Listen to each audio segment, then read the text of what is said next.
Good afternoon, everybody, and welcome to UMA Talks, where we are turning all the buzzwords from workplace technologies into practical playbooks without any of the messing around. And today we're going to look at how we are digging into smart spaces and how unlocking all of the data and spaces and how we can make better meeting rooms and how we can sort of share that with you guys on how you're going to do things. Joining me today, I've got Rob Taylor from ISDM, a smart workplace partner. They help organisations with hybrid-ready meeting spaces, right the way from occupancy, intelligence, networking, and audiovisual. Just sort of giving everybody an equal seat at the table. So, Rob, it's nice to have you here. Can you tell me a little bit about you and what you do for ISDM and what the one-line problem statement about meetings is that you guys are seeing? Not asking too much, I suppose, then there? No, Okay. It's going to all be about asking loads of questions today and getting you to answer them as best you can. Sure. Okay. So, well, thank you for having me as well. So, I'm Rob Taylor, work for ISDM, as you just mentioned. I've worked within the meeting room technology workplace segment for about the last 8 years, both big and small company environments. And I've always been pretty happy to say I'm sort of like a pretty geeky guy. Like I like the art and science of things, and I'm super people focused. So I deal with a lot of tech, but I'm always trying to get to the crux of what people are actually doing in spaces and whether it's going to work for them going forward. So that's at a high level what I've done in companies, talked about their workplace environments, what they're trying to do as a business and how we can help make that more efficient or understand that a bit better. Great. In terms of a one-line problem statement, do you want to ask that again? Yeah, what's the one-line problem statement about meetings that you're seeing today with your clients? Okay, so meetings is obviously a pretty focused area, and the thing that I see a lot is the modern workplace is facing an identity crisis. Yeah. Right? So if I take it away from meetings, just modern workplaces, proper identity crisis. Most leaders in businesses, or many leaders, are struggling to redefine what a good workplace looks like for them and what their people need from the space. Yeah. We see it a lot, don't we? I mean, it's not just you guys as integrators and specialists in that area. CEOs are trying to readapt and get people back to the office or trying to, decide how they're going to use real estate. 100%. Like you've got, we had a very clear workplace environment 10 years ago or 7 years ago, right? You had physical space. When you went into the office, that's where your work happened, or whatever environment you're working in, that's where you're doing your physical work. You're with your colleagues. And face-to-face is absolutely normal. Yeah. And even coming from an environment where we did loads of video for years before that, it was still kind of an outlier, right? When we were talking about this 7 years ago, 8 years ago, that collaboration environment at the office, it was about getting people together. That's your norm. Get together in a space to do that. And I think what everybody's really struggling to get right now is, what are people doing when they're actually in the office? Yep. Are their spaces a collaboration zone, or are they meant to be a quiet space for people to see each other? Is it a social environment? And there's lots of things out there culturally that businesses are struggling to understand, because you've got different generations in workplace that have different expectations. Yep. When you do get people into an environment together, are you truly understanding what those groups are doing together? And being blunt, I quite like this. You've got a productivity culture in the workplace now. Yeah. You get there to get shit done, right? You should be in a workplace to be quite mercenary, do things right, get stuff done together. So understanding how you're doing that in the workplace is really important. And obviously, understanding your physical spaces, meeting rooms considered as well, is really critical to building a great place where people want to be and keep their sort of talent in the physical space. So we talk about meeting rooms there, you just hit that, and I couldn't agree more with defining what the workspace is. So we've said today that we've hired a few more people in the business, and I've kind of said what seems to happen with us at the minute is we work from home and we come to the office. We do more meetings on video when we're at home and sit silent in the office, which is Yeah, kind of an oxymoron in itself. So what I've said is, let's just flip that narrative now. I want everyone in. When they're in, we'll do our meetings, and when you're at home, do your deep work yeah. and no meetings because you say you want to work and focus better, so you can do it that way. So when we do come in though, and we have these meetings, and we talk about frictionless and this, that, and the other, what do we see? So when you sat with your customers, what is the biggest friction inside of rooms today?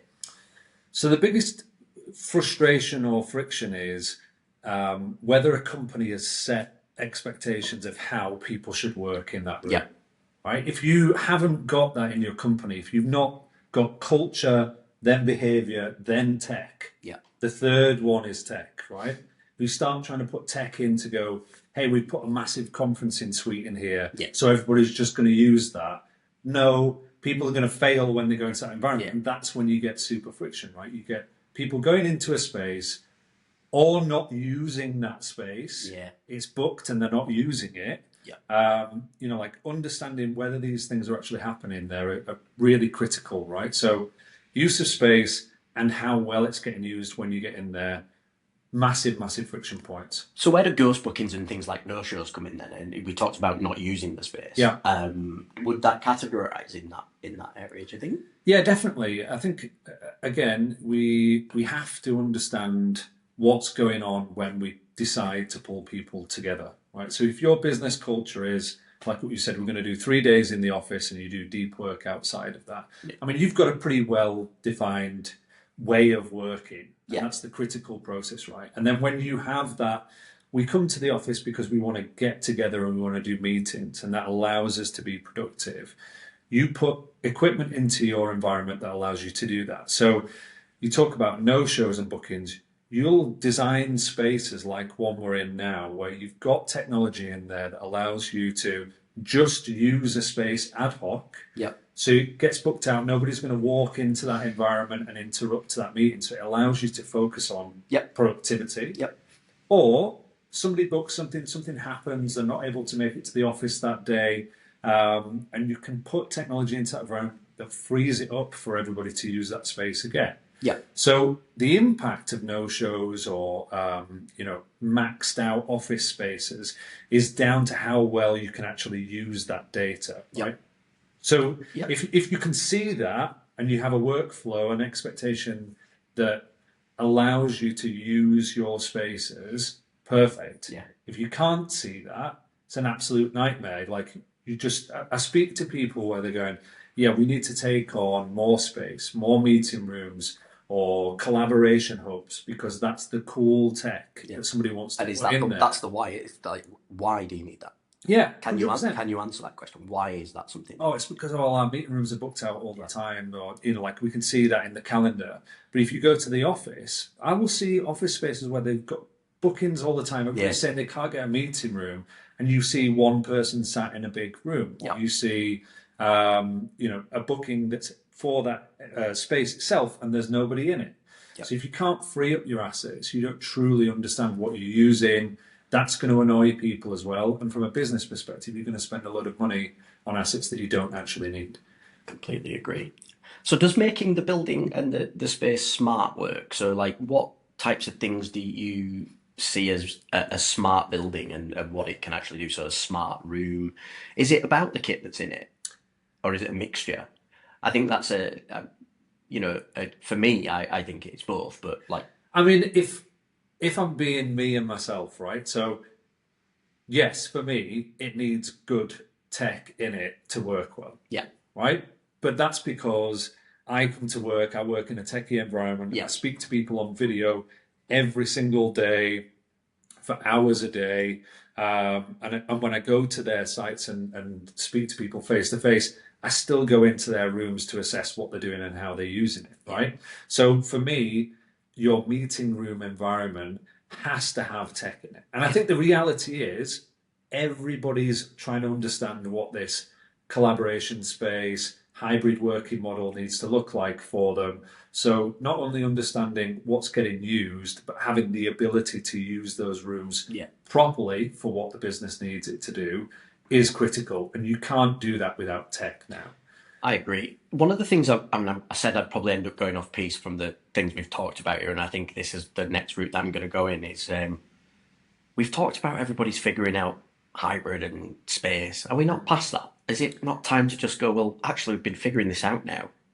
Pretty much, like, you've been in AV for years, and I have, and we've moved here. Is it not time to just go, well, we're not figuring it out. There's this or that, end of. I, I think the options are clear now, and Yeah. people have a much better understanding of it. Yeah. I haven't seen anybody who's nailing it right now. No.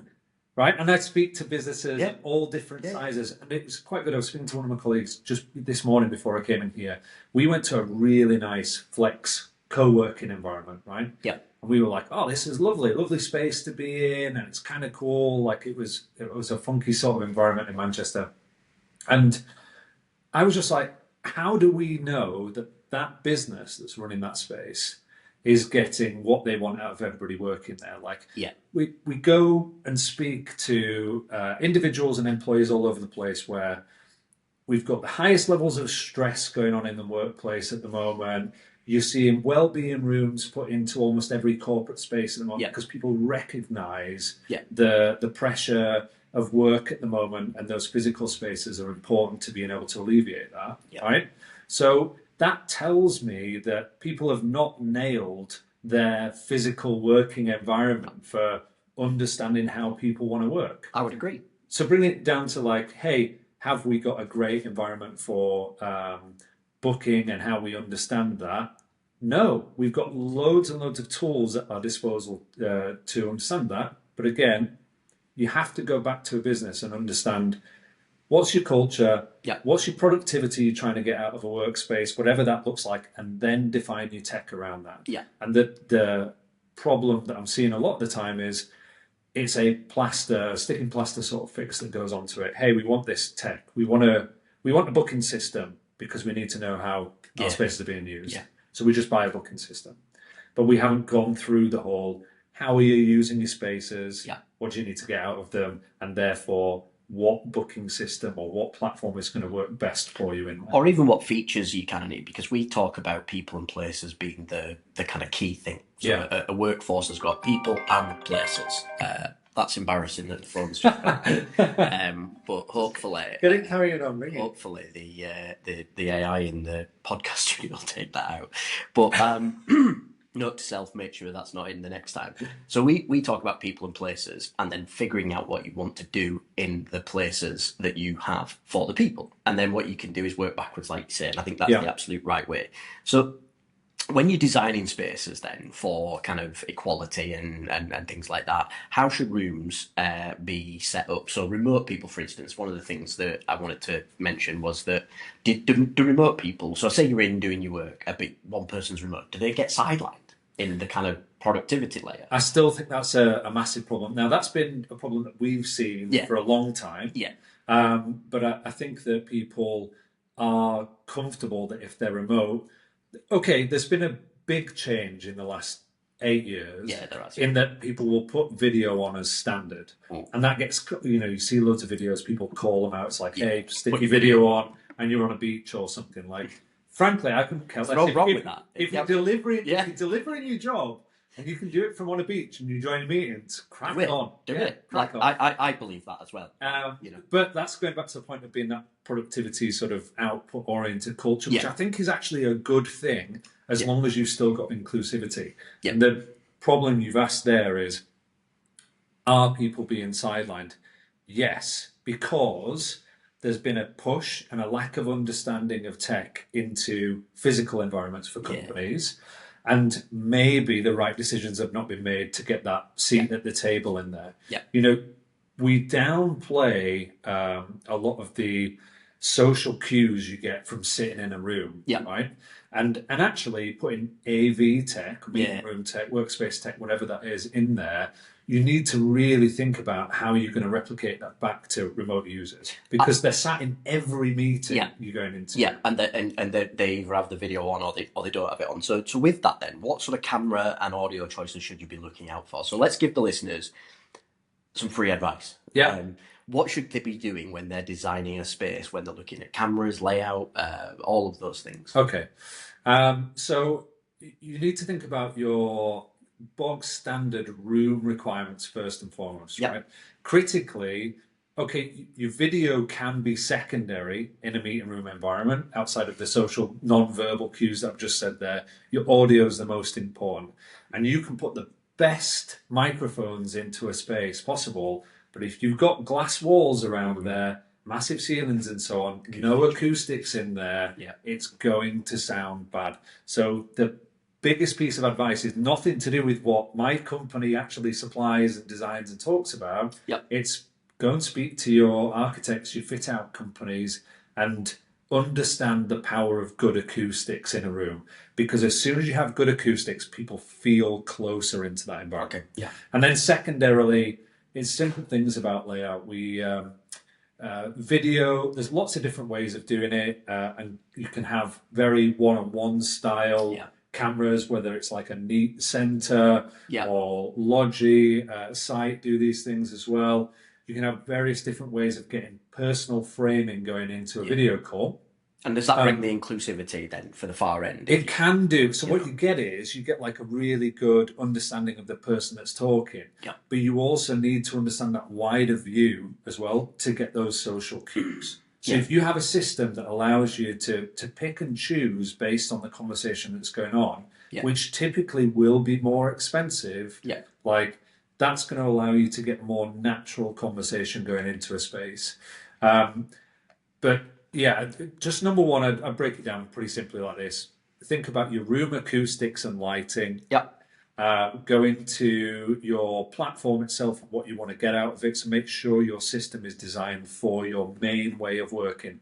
If that's WebEx, if it's Google, if it's Zoom, if it's Teams, think about that as your core, because 90%, or we'll do the Pareto rule, right? 80% of what's going on is going to happen in that one format.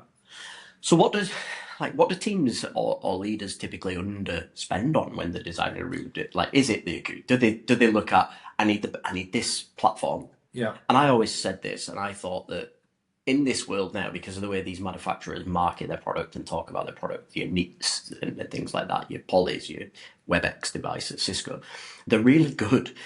So what happens is users come to you saying, we want this. And you're kind of going, okay, you want that. Why have you done that? Well, because it meets this, it does this, it does that. But invariably, do they end up underspending on something else? What they could. They can do, and I'm like super anti-sales person on this. I'll just go, why do you want that? Like, what are you trying to do? Right? Asking the questions, isn't it? But ultimately, I'll very happily say, like, you don't need that system, whatever it is, for what you just talked about. I'd be happy to provide that. I think what people undervalue in systems is size of displays. Right. This is. Are you looking at our display here and going, that? No, like that's. Is it? Well, it could be too big for you, right? But it's not really about the size of the display that I'm talking about. It's future-proofing rooms. Okay. So this comes down to a few different things like supportability. The actual feature set in the product that is going to allow you to do other things that you might want to do further down the line. Or what the platform vendors are going to release as new features coming out as well. So supportability is pretty straightforward. If you buy something now that's only supported for a year, then you've got a pretty short time to get return on investment. Okay, so tick that one off. Your feature set that's in products. Okay, there's lots of different things on the market that will do that baseline capture video and audio and put it into a call. Okay, but your environment today looks very different to what it did 5 years ago for meeting room estate. Talking about space utilization and how to capture that information, you can spend more on certain products if you know that you're on a sustainability program and you want to capture that out of your environment. If you spend slightly more on a product set, it might be able to have the sensor tech installed in that that allows you to get that data and get it into other systems, other business objectives. So understanding what's coming down the line for your company and what you want to track is important. And data. So speaking of data, then, so with most meeting rooms these days, when I set this company up, it was about actually giving people the ability to understand how rooms are being used. Yeah. When they look to write or resize the business, they could understand the data. So data's been really important, I Yeah. think, to shaping the future of space as a whole. If we then say, what are the types of things you're kind of looking out for in utilization of bookings, ESG reporting, like, so is them are the types of things that the data points we collect, do they play a big part in your view?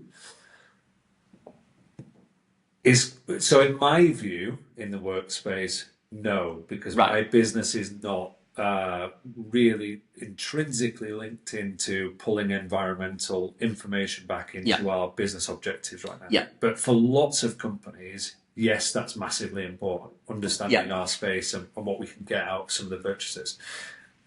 But in general, even at just a higher level, you want to get the maximum amount of value out of any business purchase that you can. Square Right? foot is an expensive commodity in Yes. businesses these days, so you want to make sure you're maximizing. So, are people using it? Yeah.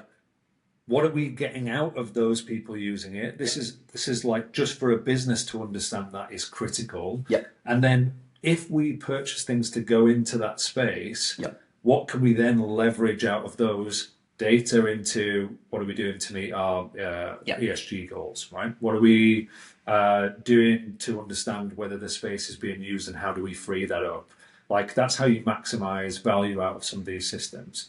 And you can tag that stuff onto purchases you've already made, but you're effectively purchasing twice. So if we go back to that secondary point about are you getting the most out of your tech and what you want to do future-proofing it, there are certain systems that will intrinsically have sensors and have API settings that allow you to capture data from within a space without you buying twice as well. Absolutely. And I was just going to say on that third point as well about like what you're going to get from your platform, your manufacturers, vendors.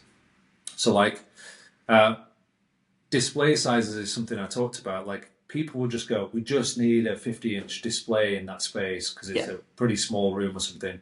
Looks good for a presentation, right? Yeah, it does. As soon as you put a Microsoft Teams call on there and you want to see reactions and somebody starts sharing, that screen size goes down to a smaller one. Yeah. And this is happening more and more. Like we saw it with like your platform providers are doing lots of different layouts which allow you flexibility for how you want to work. Yeah. And you'll find that that 50-inch display that worked fine for a nice marketing presentation, a slide deck or something, looks terrible for sharing some content you can actually make decisions on. Yeah. And looks even worse when you're sharing that content into a Teams call and you still want to see people down the side or along the bottom. And I agree, and I think what we are doing here is, like I said at the beginning, we're looking at considering no meetings on 2 days a week, which is when you work from home 3 days, do the meetings, because I want to see the facial expressions and I want to understand.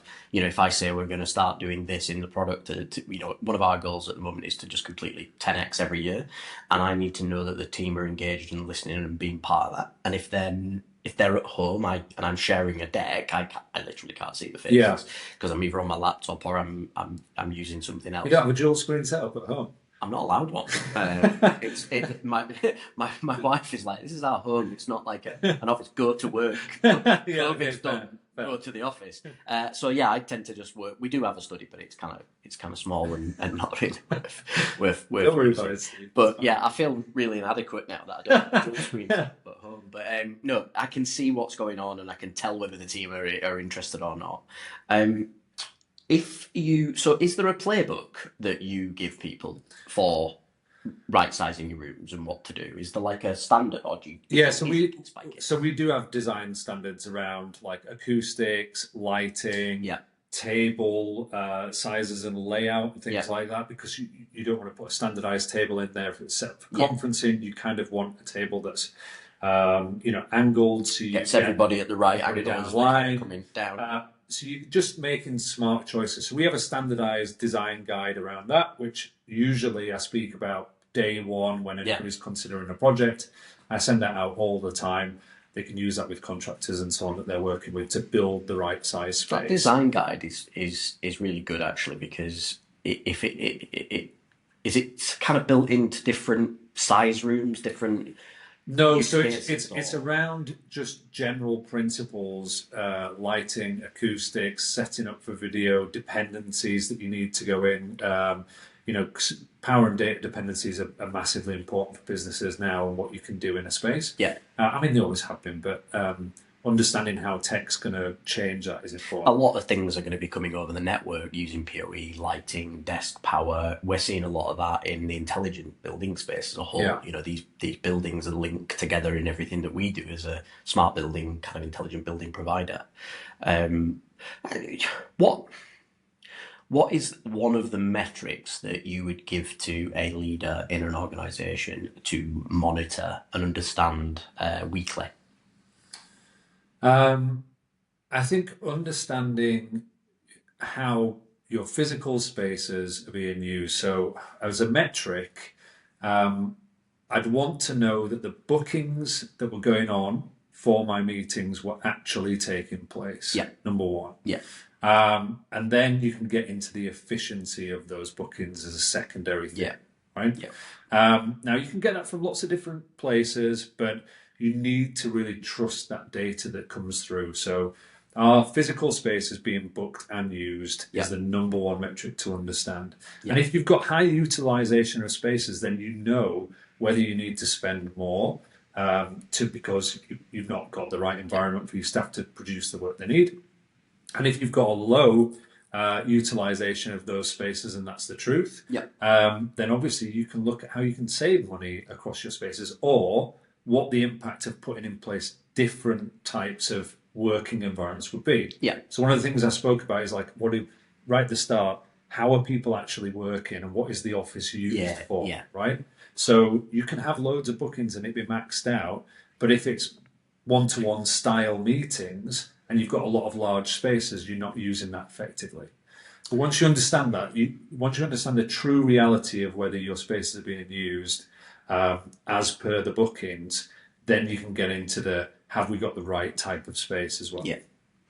Absolutely. Rate my meeting room that we're sat in right now. So it's doubled up as a podcast today. What do you think? You need better acoustics in it. Wow, we're in an old mill. We've got Look, you said Rose rate. You free. said No, rate. what I expected you to say was this is the right Oh, way it's around. beautiful. It's perfect, huh? No messing about. But no, you have to say we need better No, acoustics. hey, look, I will sing the praises of this. Like we're just round the corner, right? So Yeah, it's nice for me to be able to pop in, and yeah. it is a beautiful I'm space. just joking. I'm just Beautiful joking. space. Lovely pictures on the walls around here. There's a brilliant one outside. Yeah, Right? Silicon Halifax. Yeah, Silicon You Halifax can't is my beat Silicon favourite. Halifax. Whoever did that on Photoshop is a master of clipping images out. No, I don't think they are. I'll be honest. Right. So, um, we talk about meetings, meeting rooms, calendar data. Mhm. How do you actually prove that the rooms are being used versus that they're not? Okay, so that I think I think you would be Yeah, best to answer this one, I love right? it. However, I would say like without seeing that and Yeah, trusting that is pretty hard to do, right? yeah, But there are lots of things you can do to get that information, to get real data into yeah, space, aren't there? yeah. I mean, look, calendars are the same as systems, shit in, shit out. I Yeah, call it, right? So if you are booking a meeting room, brill, the calendar says you've got it. yeah, Everyone looks at it and goes, "Steve's got that room." yeah, But if I don't turn up to it, how do people know that I'm not turning up to it? Well, obviously you've got multiple ways of doing that. You've got cameras that are on the video codecs that you talked about, count the people in the room. You've got other sensors you can put in, just simple PIR sensors, door sensors that just open close whether someone's opened it. And then what you can do is that will tell you that's your source of truth. So you've got your calendar and then your source of truth, and that's a sensor. It can be anything from a PIR to a people count to the meeting room technologies that you've invested in there. That then gives us that no-show, the ghost meetings rate, but it also tells us Steve doesn't turn up to his meetings. yeah. Truth in the Truth. data. And that's what people need to rely on, I think, to right size these spaces Yeah, and go back to that initial thing that you were talking about there. Even more so, we're working on a product at the moment within our AI portfolio, which will start to say, when I try to book a room, and I want to book that nice boardroom out that's got the big dual 50-inch screens Yeah. or 90-inch LED wall or whatever it is, comfy chairs. There's 15 people in the meeting, but only 4 are in the office. The rest are remote because our software and the way we can do it. Uma will pop up and go, whoa, stop. Yeah. Why are you booking that room? Only 4 of you in the building, and there's a room that will accommodate all 4 of you. I think that's the key. Preventative measures always need to be the first line of defence. It's in any tactic you look at, preventative measures will help reduce that data set now. I think anything around, so the critical bit is if you don't look at how you're going to capture that information in honesty, then what you're relying on, irrespective of the tech that you put into do a video call, what you're relying on is physical people seeing whether the space is in use or not. Some data for you that the average across all of our users, I'm not naming names, but globally, most rooms are only about 40% utilised. Really? Yeah, I mean it's worrying, right? Well, I mean, worrying. It's great for businesses if you're not in a 10-year lease. Exactly, right? It proves there is a need to readdress how people are using the buildings. Definitely. It's data. It's not fake. It's not. I've fudged this. It is a sensor counting someone in the room, saying it's not used, and it's at that 40%. So, and the other things that you said on there, which become really important, are what you can do with that data further. So you talked about how you interrogate a booking to make sure that the correct space is being used. Same thing again. What do we see across loads of different corporate sites? It's recurring bookings in a space. Yeah. So you book out a space for the 10 people that are there for the first one. That booking happens every week. They don't turn up to that every week. Yeah. So again, preventative measures that allow you to use your spaces correctly, challenge that information and challenge it based on real data are really important to getting the most out of your physical space. Okay, we're going to wrap it up, but one last question before we do. What is the first thing someone could do to implement better meetings by next month? The first thing somebody could do to implement better meetings. And don't say ring by next month and come and talk to me about coming and seeing. This is not a sales pitch podcast. We've said that, but no, go for it. I think outside of tech, right, which is what I typically will get into talking about. Outside of tech, I think the first thing everybody should do in a workspace environment is set some expectations at the start of a dead meeting. Easy, isn't it? Right, so if I go into a call now and I see some new faces, even in my own environment, I'm going to say, hey, I'm going to talk about what the goals are for this meeting. Then we're going to go through this. I'm going to do a wrap up and we'll have time for discussion off the back of that. Another phone call? Why? And I put it on mute. We're not refilming this, by the way, so it's going out. It's going to go out. It's authentic. I told you Steve's there was no... really, really busy. He gets called all the time. There's no bullshit in this. It's going out. It's authentic. But I think the number one thing that businesses need to do to have better meetings is empower their staff to set expectations clearly at the start of those meetings. What you're there to do. Because what everybody will complain about in a meeting room environment is it's a talking shop. We're having meetings for meeting's sake. Don't be that guy, Steve. Don't let it be that. Don't be that guy. Just say, this is what we're here for, and this is going to be a 5-minute meeting, and next time I book it, it's going to be 15 minutes. God, Johnny Tech sent a meeting this morning about something, and I have like a calendar. I use a product called Fixer AI at the minute, which is working within my Outlook. It's fucking brilliant. Fixer ever listening, I think it's probably one of the best tools ever. Plug there. But he said it's only for 15 minutes is the link. I went, because if you go over 15 minutes, you've lost me. My attention's gone, because the way that my brain works is you want me for more than 15 minutes, I need a full agenda, it needs to be done. Don't put an hour in for a chat, because you're going to lose me after 10 minutes. You can do that, right? I have to set maybe some other expectations, but I will know to only book you out for 15 minutes, or you'll lose me. And the thing is, like, I'm anal with my time, right? My calendar, I said this, I wrote a LinkedIn post about this. So you do time blocks? About time blocks. Years ago.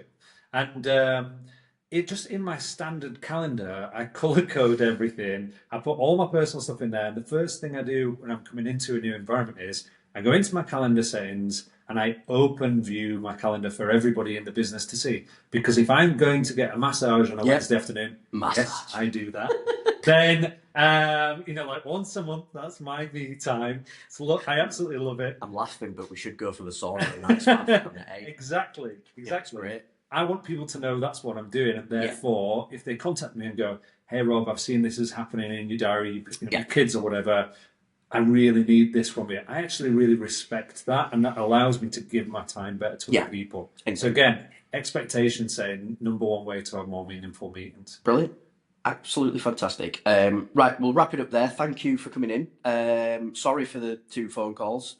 Note to self, time block calendar, turn on do not disturb, and go and have a word with the person that keeps on ringing me when I hang up on them. But thank you very much. Welcome. It's been a pleasure. Thank you. Really enjoyed it.